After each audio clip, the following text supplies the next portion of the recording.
The clouds glided across the blue sky that spring morning, creating a play of light and shadow that seemed to dance on the walls of the room where I was getting ready. The white dress, delicately embroidered with small satin flowers, hung from the wardrobe like a promise. My heart was racing, a mix of excitement and anxiety that left my hands trembling as I applied pink lipstick. It was the day of my wedding to Thomas. After 3 years of dating, we were finally taking the next step. I looked at myself in the mirror, adjusting the flower tiara that held back my brown hair. There was something in my eyes, a different sparkle. Was it happiness? Fear? Maybe a bit of both. The door opened slowly and my mother, Kate, appeared reflected in the mirror behind me. She looked elegant in her navy blue dress, but her face carried a seriousness that contrasted with the festive occasion. "Alice, you look beautiful," she said, approaching and adjusting a strand of my hair. Her fingers trembled slightly. "Thank you, Mum," I replied, smiling. "I'm so nervous I can barely breathe." She hesitated, her eyes meeting mine through the reflection. I always thought we had the same eyes, hazel with that look that seemed to read people's souls. But today, hers were loaded with something I couldn't immediately decipher. "Dear, She paused, choosing her words. "Are you sure about this?" I turned to face her directly. "About what exactly, Mum?" "This marriage, Thomas." Her voice was calm, but her hands twisted, betraying her apparent tranquility. "You are still so young. There's so much time ahead." "I'm 26, Mum. I'm not an impulsive teenager." Kate sighed, sitting on the edge of the bed. Beside her was the old box where she kept her memories. In it, a photo of her and my father on their wedding day, 28 years ago. A marriage that had ended with shouting, slamming doors, and a painful separation when I was only 12 years old.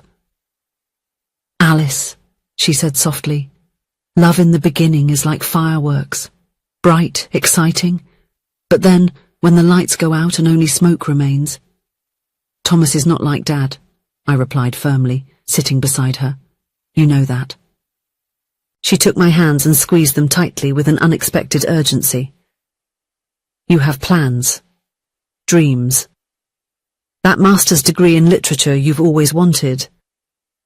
"I can do this while married too," I argued, feeling a twinge of irritation. "Thomas supports me." "Now he does," she said, and there was a deep sadness in her voice. "But men change when they put a ring on their finger. Your father also said he supported my dreams of opening my own bookstore, until the day he said it was a silly hobby and that I should focus on being a good wife." I felt a lump form in my throat. Stories about my father always affected me, even after so many years. Kate suddenly stood up and walked over to the window. Outside, the preparations for the garden ceremony were almost ready. White chairs aligned, the floral arch under the old oak tree, colourful ribbons dancing with the breeze. "Do you know why I chose not to marry again, even after meeting Richard?" she asked, without turning around.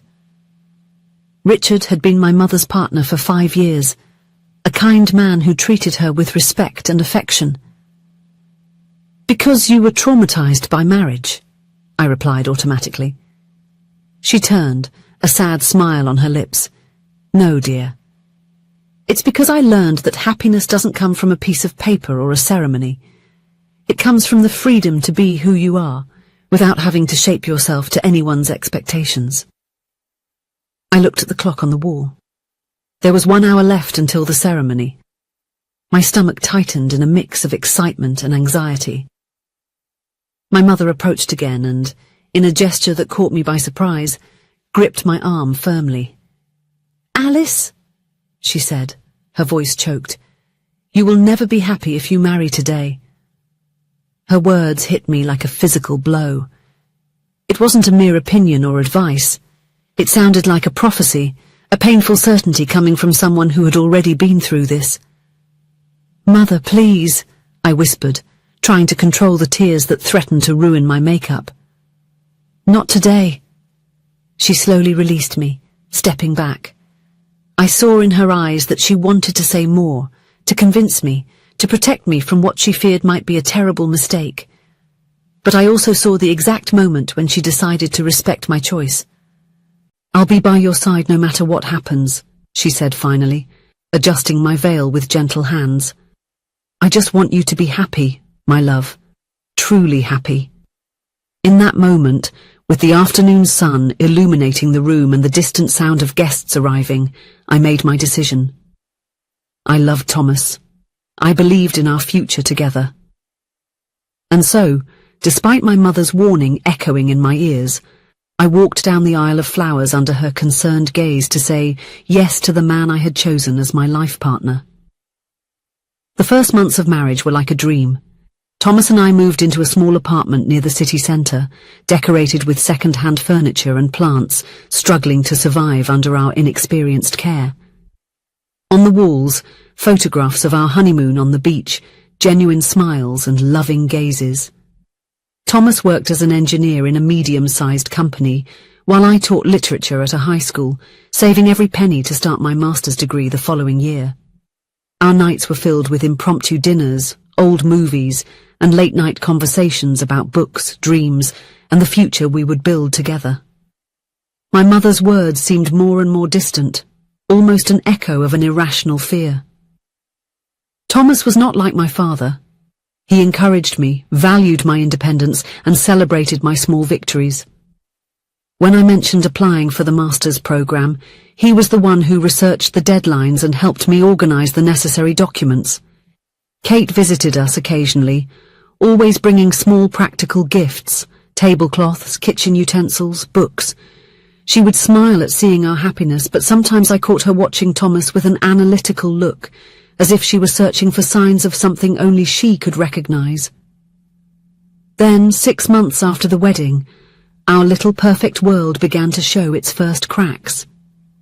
It started with a phone call on a rainy Tuesday.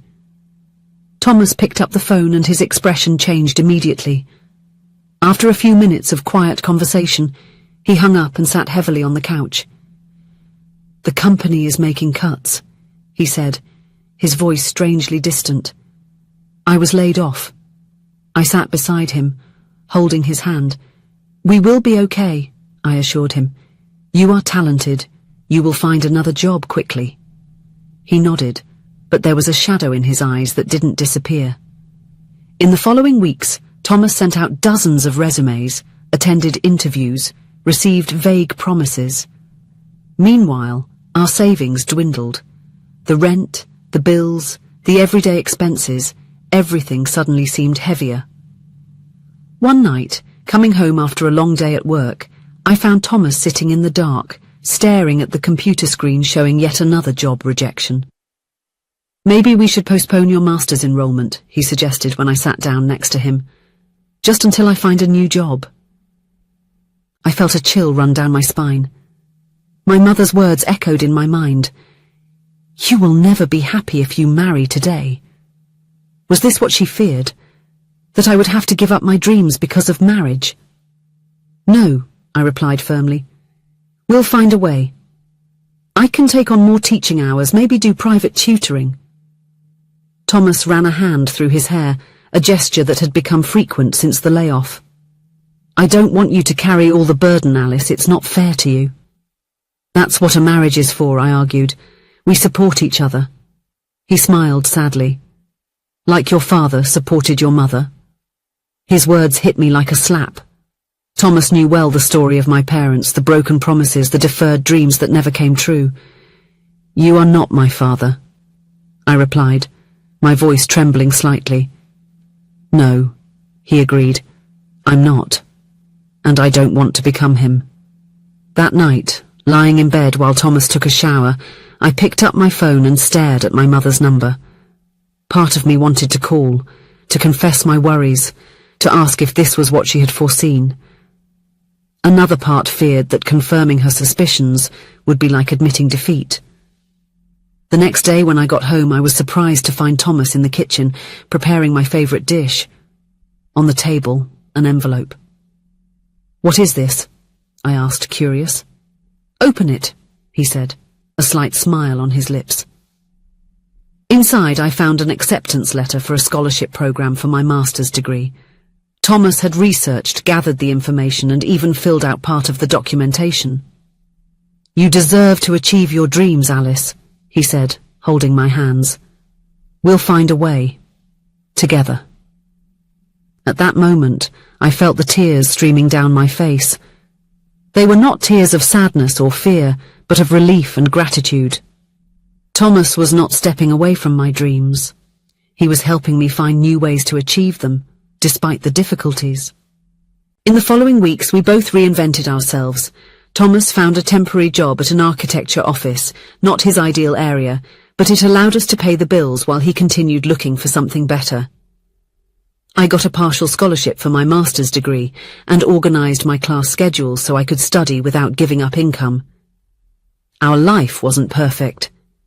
There were nights of worry about bills, moments of frustration when things didn't go as planned, small arguments born out of stress. But there was also a genuine partnership, a commitment to move forward together, supporting each other's dreams. On a Sunday afternoon, while we were organising our small library, the phone rang. It was my mother, inviting us for lunch. The garden of the house where I grew up was exactly as I remembered, the old swing hanging from the oak tree, the carefully tended flower beds, the scent of lavender in the air. Kate greeted us at the door, hugging us warmly. Richard, her boyfriend, was in the kitchen finishing up lunch. While Thomas was helping Richard with the salad, my mother invited me to see something in the office. There she opened a drawer and took out a carved wooden box. "Do you remember this?" she asked. "How could I forget?" It was the little box where she kept her lost possibilities. Newspaper clippings about courses she never took, sketches for the bookstore she never opened, dreams that were postponed until they disappeared. "I threw away all the clippings," she said, opening the empty box. "I realized I was clinging to the past, to choices I can't change." I felt a lump in my throat. "Why?" Kate sat on the edge of the desk, her eyes meeting mine. "Because I realized that I was projecting my fears onto you, Alice. On your wedding day, I wasn't seeing you and Thomas. I was seeing myself and your father." She took my hands, just like she did that day 6 months ago. "You are not me, and Thomas is definitely not your father. What I see when you two are together is not what I had. It's what I wished I had." Silent tears streamed down my face. "When you said I would never be happy, it was my fear talking," she completed. "I was wrong, Alice. So wrong. Happiness doesn't depend on being married or single. It depends on being with someone who respects who you are, who walks beside you, not in front of or behind you." Suddenly, I remembered all the times Thomas showed that respect, when he encouraged me to apply for the master's program even in tough times, when he rearranged his schedule so I could attend a literary workshop, when he celebrated with me every small achievement as if it were his own. "I think it wasn't a warning you gave me that day," I said, wiping away the tears. "It was a lesson I needed to discover for myself." Kate smiled, her eyes shining. "The warnings from those who love us come from the scars they carry, dear. But our choices need to be ours, even if it means risking having our own scars." We returned to the dining room where Thomas and Richard were laughing about some story. Thomas looked up when I entered, and his smile lit up as it always did when he saw me. It was the same look from the day of our wedding, full of admiration and genuine love. During lunch, we talked about the future, my studies, the new job opportunity Thomas was considering, Richard and my mother's plans for a trip next year. It was a simple conversation about ordinary things, but filled with possibilities and hope. Later, while helping my mother with the dishes, she mentioned how Thomas had changed since the wedding. "For the worse?" I asked, in a tense joke. "For the better," she replied sincerely. "He seems more complete, as if marrying you has made him more himself, not less." I thought about that as we drove home that night. The full moon illuminated the road, and Thomas drove in comfortable silence, his hand occasionally finding mine over the seat. The truth I discovered in these 6 months was that marriage, any relationship really, was like a mirror. It didn't create new things in us. It only reflected and amplified what already existed. With my father and mother, the mirror had reflected insecurities, control, and resentment. With Thomas and me, it reflected partnership, respect, and mutual growth. My mother's words on my wedding day were not a curse, but a warning born of her pain. And although there were moments when I almost believed she might be right, I now knew that our story would be different, not because we had guarantees, but because we chose, every day, to build something better together. When we arrived home, Thomas held my hand before we got out of the car. "What are you thinking about?" he asked, noticing my thoughtful silence. I smiled, squeezing his hand back. "I'm thinking that my mother was wrong," I replied. "I'm happy I married you."